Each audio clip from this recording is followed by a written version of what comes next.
Hello friends, आप सभी का पीएन सर यूट्यूब चैनल में स्वागत है। देखिए फ्रेंड्स, इस वीडियो में हम लॉगरिथम इस कंसेप्ट को सीखेंगे, मतलब इसका डेफिनेशन डिस्कस करेंगे और इसके जो इंपॉर्टेंट लॉज है जो हमें फ्रीक्वेंटली यूज करने रहते हैं उन लॉज को भी हम यहाँ पे डिस्कस करेंगे। लुक हियर, देखिए फ्रेंड्स, मैं अगर a⁻m = b लेता हूँ, ठीक है ना, तो यहाँ पे देखिए ये जो a है इसे हम कहते हैं base, A is called base. फिर यहां पे जो यम है इसे कहते हैं हम इंडेक्स, ओके। और ये जो B है इसे कहेंगे हम नंबर। और ये जो फॉर्म मैंने आपके सामने लिखा है इसे कहते हैं exponent form. It is called exponent form, इसे कहेंगे हम, देखिए इस फॉर्म को कहेंगे हम एक्सपोनेंट फॉर्म। बहुत ही बेसिक चीज को हम यहां पे सीख रहे हैं, इसे कहेंगे हम एक्सपोनेंट फॉर्म। अब फॉर एग्जाम्पल अगर यहां पे हम एग्जाम्पल कंसीडर करते हैं, सपोज 2⁻³ मतलब 2³ = 8 है, तो अब यहां पे बेस क्या है 2, यहां का इंडेक्स है 3 और यहां का नंबर है 8। अब ये जो एक्सपोनेंट फॉर्म मेरे पास है इसे अब हमें लॉगरिथम यूज करके लिखना है। अब इस लॉगरिथम को शॉर्ट में हम कहेंगे लॉग, LOG, ओके। देखिए अगर सपोज a⁻m = b है, देन इसका मतलब देखिए ये क्या रहेगा, इसे हम लॉग के फॉर्म में लिखेंगे log of b to the base a = m, ठीक है।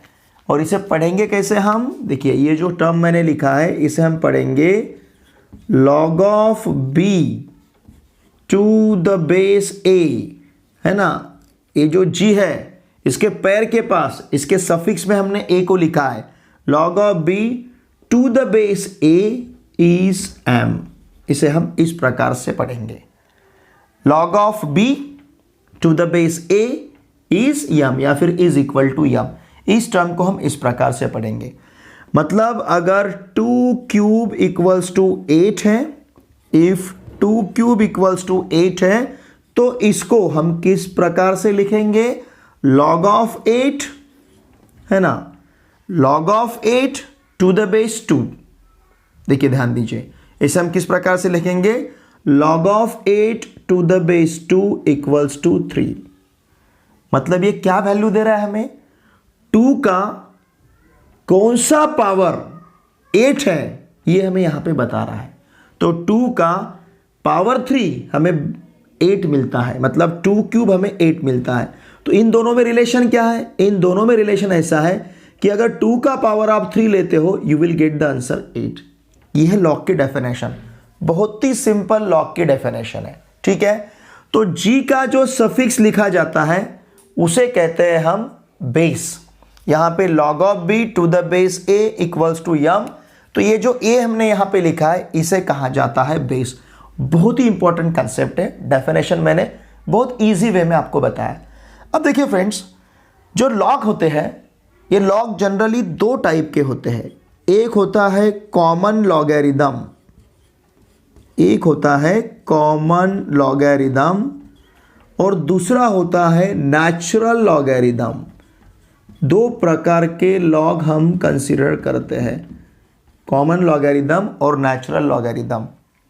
सपोज मैंने log of 100 to the base 10 लिया, यहां पे नंबर कोई रहने दो, लेकिन यहां पे मैंने बेस 10 लिया है और यहां पे सपोज मैं लिखता हूं, चलो यहां पे जनरल नंबर लेना है तो m लेता हूं, log of m to the base 10 और यहां लेता हूं मैं log of m to the base e, है ना। 2 प्रकार के लॉग मैंने आपके सामने रखे, यहां पे बेस 10 है और यहां पे बेस e है, ठीक है। जिस लॉग का बेस 10 रहेगा उसे कहेंगे हम कॉमन लॉगरिथम और जिस लॉग का बेस e रहेगा उसे कहेंगे हम नेचुरल लॉगरिथम। इसको इस प्रकार से भी लिखा जाता है LNM, है ना, LN ऐसा भी लिखा जाता है।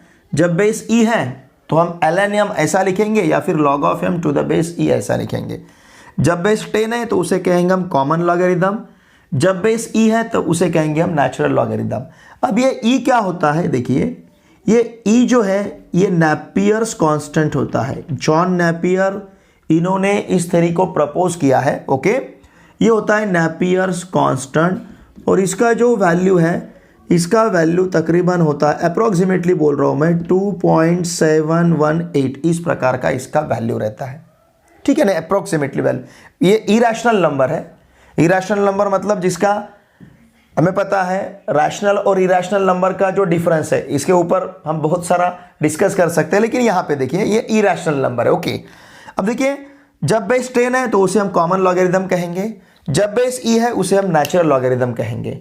और देखिए फ्रेंड, जो लॉग टेबल रहता है, ठीक है, किसी भी पब्लिकेशन का लॉग टेबल रहेगा जिसमें आपको इन प्रकार के टेबल दिए जाते हैं लॉग के। ठीक है, इसमें नेचुरल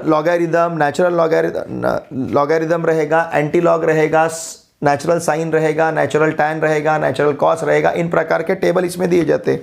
लेकिन जब लॉग टेबल में हम लॉग देखते हैं, ठीक है ना, जैसे यहाँ पे देखिए, यहाँ पे देखिए आपने ये लॉगरिदम है और फिर इसके बाद में यहाँ पे है एंटी लॉगरिदम। ठीक है ना, अब इसमें जो लॉग हम देखते हैं, लॉग टेबल में जो लॉग हम देखते हैं, ध्यान दीजिए उसका बेस रहता है 10। लॉग टेबल में जो लॉग देखा जाता है उसका बेस रहता है 10, उसे कहते हैं हम कॉमन लॉगरिदम। और जिस लॉग का बेस ई रहेगा उसे कहेंगे हम नेचुरल लॉगरिदम।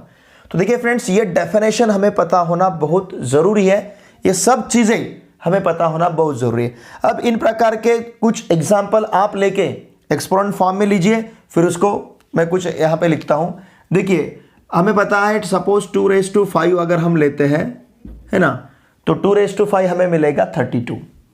2⁵ इज 32। ओके, अब देखिए यहां पे सपोज इसे मुझे इस एक्सपोनेंट फॉर्म को मुझे लॉगरिदमिक फॉर्म में लिखना है, तो इसे मैं किस प्रकार से लिखूंगा, log of 32 to the base 2 equals to, यहां पे लिखूंगा मैं 5। log of 3 to the base 2 equals to 5। Suppose ये हमें पता है 64 का स्क्वायर रूट मतलब 1/2 power, under root of 64, square root of 64 मतलब 64⁻1/2। इसका आंसर जो रहता है, इसका आंसर रहेगा 8, मतलब 64 का स्क्वायर रूट। ये एक्सपोनेंट फॉर्म है। इसे अगर हमें लॉगरिदमिक फॉर्म में लिखना है तो एक किस प्रकार से बनेगा, log of 8 to the base 64 equals to 1/2, है ना। 64 का 1/2 पावर हमें 8 मिलेगा, मतलब 64 का स्क्वायर रूट हमें 8 मिलेगा।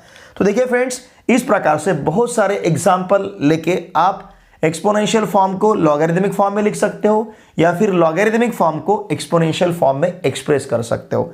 तो ये डेफिनेशन और ये एग्जाम्पल और ये कॉमन नेचुरल, ये कंसेप्ट हमारे लिए बहुत इंपॉर्टेंट है। इसका स्क्रीनशॉट लीजिए। आगे अब हम लॉज ऑफ लॉगरिदम को डिस्कस करेंगे। देखिए फ्रेंड्स, लॉग के डेफिनेशन को हमने डिस्कस किया है, अब हम लॉग के जो लॉज है उन्हें डिस्कस करेंगे। यहां पे एक बार मैं डेफिनेशन लिख लेता हूं। लुक हियर, अगर a⁻m इक्वल्स टू b है तो इसे हम इस एक्सपोनेंशियल फॉर्म को लॉगरिदमिक फॉर्म में लिख सकते हैं, log of b to the base a equals to m, इस प्रकार से। ठीक है ना। अब इसे यूज करके कुछ लॉज यहां पे हम स्टेट करेंगे। लुक हियर, हमें पता है a⁻0 अगर हम लेते हैं a⁻0 तो इसका वैल्यू हमें मिलता है 1। किसी भी नंबर का पावर अगर 0 लेते हैं तो इसका आंसर हमें 1 मिलता है। अगर a⁻0 इक्वल्स टू 1 है, अभी एक्सपोनेंशियल फॉर्म है, इसको अगर हम लॉग के फॉर्म में लिखते हैं तो इसे हम किस प्रकार से लिख सकते हैं, देखिए इसे हम लिख सकते हैं log of 1 to the base a equals to 0, है ना। इसका मतलब 1 का लॉग हमेशा 0 रहेगा। बेस कुछ भी रहने दो, लेकिन 1 का लॉग जो है हमेशा 0 रहेगा। अब मैंने a⁻0 इक्वल्स टू 1 लिया, चाहे तो आप ले सकते हो b⁻0 equals to 1, 3⁻0 equals to 1, 100⁻0 equals to 1। किसी भी नंबर का पावर अगर हम 0 लेते हैं तो उसका आंसर हमें 1 मिलता है। इसका मतलब अब इसे अगर हम लिखेंगे लॉग के फॉर्म में तो ये हो जाएगा log of 1 to the base b equals to 0, ये हो जाएगा log of 1 to the base 100 equals to 0, है ना। मतलब बेस यहाँ पे कोई भी बेस रहने दो, हमेशा 1 का log जो है ये हमें 0 ही मिलेगा। ये बहुत इंपॉर्टेंट और बेसिक चीज़ है।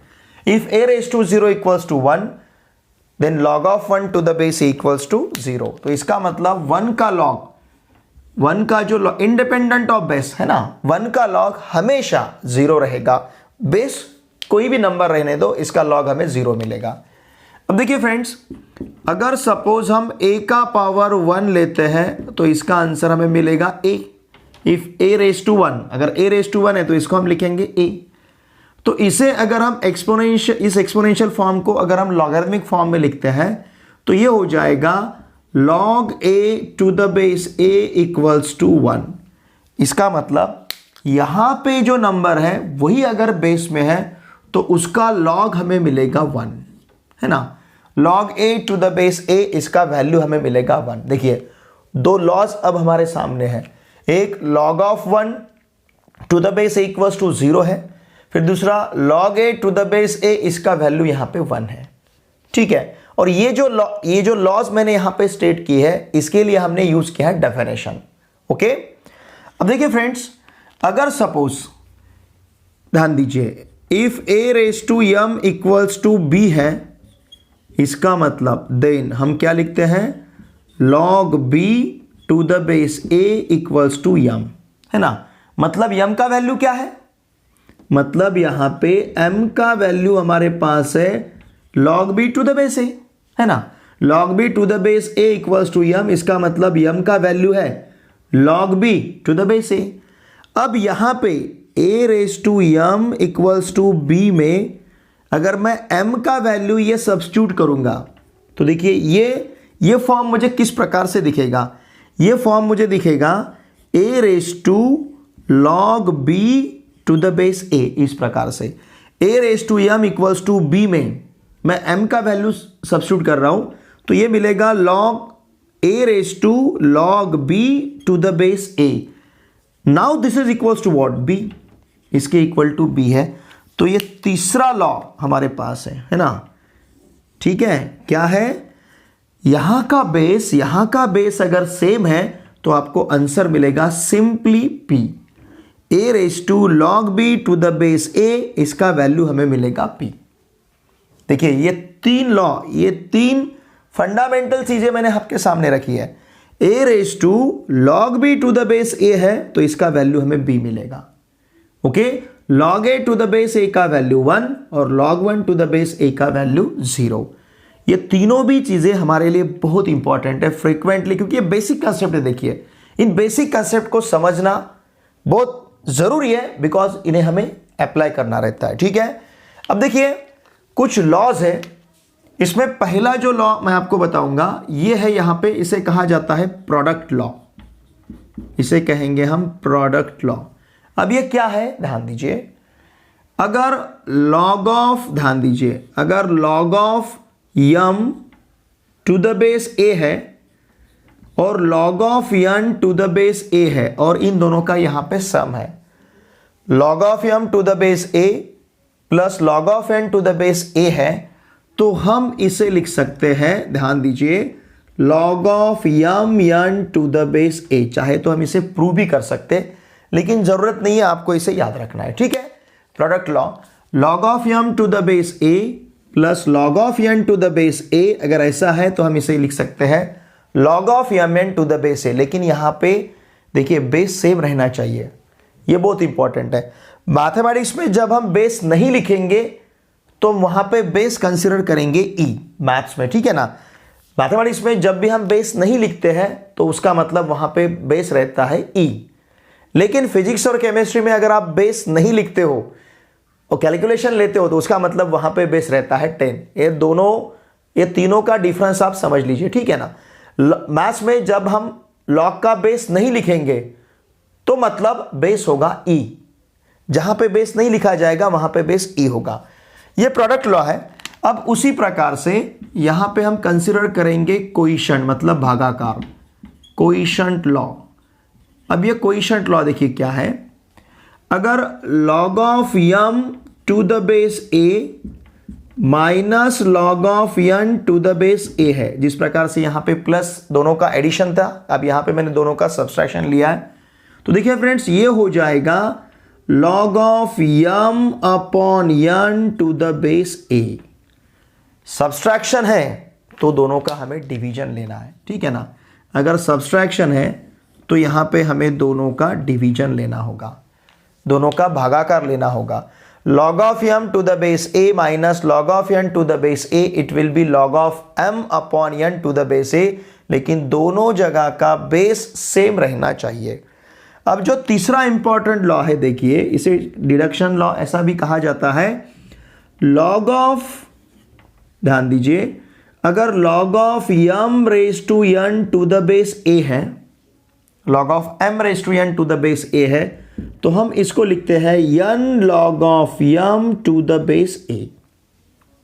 ये भी बहुत इंपॉर्टेंट लॉ है, देखिए log of m raise to n to the base a है, तो इसे लिखा जाता है n log of m to the base a। इस इंडेक्स को, इस पावर को हम पहले लिख सकते हैं। ये सभी लॉज हम प्रूव कर सकते हैं, लेकिन अब जरूरत नहीं है, इसे आपको सिर्फ याद रखना है, ओके, लर्न करना है। इंपॉर्टेंट लॉज है। देखिए फ्रेंड्स, इसके बाद जो है ना चेंज ऑफ बेस लॉ, ये भी बहुत इंपॉर्टेंट चीज है। Change of base law, CBL ऐसा भी इसे कहा जाता है, चेंज ऑफ बेस लॉ, इसे शॉर्ट में कहेंगे हम CBL। अब ये चेंज ऑफ बेस लॉ, देखिए क्या है हमारे पास। अगर ध्यान दीजिए log of b to the base a है, तो आप इसे लिख सकते हो 1 upon log of a to the base b। It is change of base law. log of b to the base a है, तो हम इसे लिख सकते हैं 1 upon log of a to the base b। या फिर ध्यान दीजिए, अगर ऐसा है log of b to the base a है, तो हम इसे लिख सकते हैं, ध्यान दीजिए, इसे हम लिख सकते हैं log of b to the base c upon log of a to the base c। मैंने यहाँ पे बेस अलग लिया है, यहाँ का बेस a था, अब यहाँ पे बेस हमने c लिया है। देखिए यहाँ पे बेस a था, यहाँ पे बेस b, इनको अल्टरनेट किया गया है, ठीक है ना, मतलब इंटरचेंज किया गया है। b a है तो यहाँ पे a b मिला है। अब log of b to the base a है, तो हम इसे ले सकते हैं log b to the base c upon log a to the base c। तो ये जो लॉज है, देखिए ध्यान दीजिए, इसे कहा जाता है चेंज ऑफ बेस लॉ। ये दोनों भी लॉज बहुत इंपॉर्टेंट है और इन्हें हम यूज करते हैं। देखिए इसे कहा जाता है change of base law, okay. देखिए फ्रेंड्स, log ऑफ e का वैल्यू, अगर हम log e कहते हैं तो log ऑफ e का वैल्यू हम लेते हैं 1 क्यों लेना है ये यहां पे बताएगा आपको। log a to the base a का वैल्यू 1 रहता है। अब यहां पे मैंने g के सफिक्स, g का जो सफिक्स है, g के पैर के पास मैंने कुछ भी नहीं लिखा, इसका मतलब इसका बेस e है। अगर यहां पे नहीं लिखा गया है तो बेस e है, और log e to the base e का वैल्यू 1 बनेगा बाय दिस लॉ, ठीक है ना। ये तीनों भी लॉस, चाहे तो मैं यहां पे इन्हें ऐड करता हूं। देखिए 5 नंबर का जो लॉ है, मैं लिखता हूं log of 1 to the base a equals to 0। फिर 6 नंबर पे मैं लिखता हूं log a to the base a का वैल्यू 1, और फिर 7 नंबर पे मैं लिखता हूं, ध्यान दीजिए, a raise to log b to the base a equals to b। ये सभी लॉस हमारे लिए बहुत इंपॉर्टेंट है, क्योंकि इन लॉस को, देखिए भले आपका मैथमेटिक्स से सब्जेक्ट रहे ना रहे, लेकिन फिजिक्स और केमिस्ट्री में इन लॉस को, न्यूमेरिकल सॉल्व करते समय इन लॉस को हम यूज करते हैं। तो ये हमारे लिए बहुत मायने रखते हैं, बहुत इंपॉर्टेंट ये लॉज है। अच्छी तरह से इसको लर्न करो, अच्छी तरह से इसे याद रखो, ठीक है। तो देखिए ये तो शुरू के हैं, जैसे मैंने इसके पहले इनको लिखना चाहिए था, लेकिन 1 2 3 4 अब इसके सीक्वेंस में मैंने 5 6 7 लिया है। ये सभी लॉस आपके लिए बहुत इंपॉर्टेंट है स्टूडेंट्स। और देखिए मैंने इस प्रकार से बताया, क्लास 9 के अगर बच्चे इस लॉस को प्रिपेयर करेंगे तो उनके लिए भी बेनिफिशियल रहेगा, क्योंकि आगे जाके उनको इन लॉस को यूज करना है। और वैसे तो 9th और 10th से अगर हम आगे का प्रिपरेशन स्टार्ट करेंगे, देखिए फ्रेंड्स, तो हमारे लिए बहुत ईजी रहेगा। और हमारा चाहे स्टेट बोर्ड हो, CBSE हो, ICSE हो, इनके साथ अगर हम आगे वाली स्टडी करेंगे तो जब 11th और 12th में हम जाते हैं तो भले ही जेई रहेगा, आपका MST CET रहेगा महाराष्ट्र स्टेट के लिए, या फिर नेशनल लेवल का जेई रहेगा, या फिर नीट रहेगा। इन सभी एग्जामिनेशन में आप अच्छी तरह से उन सभी एग्जाम के लिए अच्छी तरह से प्रिपेयर हो पाओगे, जिसे हम एज अ फाउंडेशन कहते हैं। यहाँ से अगर हम अच्छी तरह से शुरुआत करते हैं, और ये सब बातें हम क्लास 9 से भी स्टार्ट कर सकते हैं, 9th में 10th में कर सकते हैं, इन सभी चीज़ों को प्रिपेयर कर सकते हैं। तो मेरी आप सभी से यही गुजारिश रहेगी कि आप 9 से थोड़ा सा फोकस कीजिए कि आगे हमें 11th और 12th में करना है, तो हम 9 से फोकस करेंगे कि 9th में। अभी वैसे तो ये मैंने जो वीडियो यहाँ पे जो आज मैंने डिस्कस किया इस वीडियो में, ये सभी बच्चों के लिए बहुत यूज़फुल है, क्लास 10th 11th 12th इन सभी स्टैंडर्ड के जो स्टूडेंट्स हैं, क्योंकि ये सब बेसिक चीज़ें, और ये बेसिक चीज़ें पता होना बहुत ज़रूरी है। बेसिक जब हमारा क्लियर रहता है, कंसेप्ट जब हमारा क्लियर रहता है, तो एक कॉन्फिडेंस आता है हम में, और हम कॉन्फिडेंस से फेस कर सकते हैं हर एक एग्जामिनेशन को। प्रॉब्लम सॉल्व करते समय हमारे पास कॉन्फिडेंस रहता है। कॉन्फिडेंस अगर डेवलप हो जाए तो देखिए फ्रेंड्स, कोई भी चीज़ प्राप्त करना है ना, अचीव करना, किसी भी गोल को अचीव करना, ये बहुत बड़ी बात नहीं रहेगी। लेकिन इसके लिए हमारे बेसिक कंसेप्ट, इसके लिए हमारे फंडामेंटल्स, इसके लिए हमारे फंडास क्लियर रहना बहुत ज़रूरी है। इसका स्क्रीनशॉट लीजिए। देखिए फ्रेंड्स, मेरी आप सभी से रिक्वेस्ट है, अगर आप इस चैनल पे नए हो तो प्लीज़ इस चैनल को सब्सक्राइब कीजिए, वीडियो देखे बाद लाइक ज़रूर कीजिए, एक अच्छी सी कमेंट मुझे ज़रूर सेंड कीजिए। कमेंट में आप आपकी रिक्वायरमेंट मुझे लिखिए कि इन प्रकार के वीडियोस हमें चाहिए। मैं उन वीडियोस को भी आपके लिए अपलोड करूंगा, आपके लिए प्रिपेयर करूंगा। लेकिन वीडियो देखे बाद प्लीज़ इन वीडियोस को आपके पूरे फ्रेंड के साथ अवश्य शेयर कीजिए, क्योंकि बहुत ही बेसिक कंसेप्ट, बेसिक चीज़ें हम इस यूट्यूब चैनल पर डिस्कस करते हैं। कोई भी प्रॉब्लम रहो उसका सोल्यूशन देते समय बहुत बेसिक चीज़ें हम यहाँ पे एक्सप्लेन करते हैं। तो मेरी आप सभी से रिक्वेस्ट है, आप किसी भी क्लास के स्टूडेंट्स रहे होंगे या फिर किसी भी क्लास के स्टूडेंट्स आप हो, तो मेरी आप सभी से रिक्वेस्ट है, प्लीज़ इस यूट्यूब चैनल को सब्सक्राइब कीजिए, आप कमेंट्स किया कीजिए, वीडियो देखे बाद लाइक ज़रूर कीजिए, और इन वीडियोज़ को आपके पूरे फ्रेंड के साथ अवश्य शेयर कीजिए। चलिए अब हम मिलते हैं नेक्स्ट वीडियो लेक्चर में। Thanks for watching this video.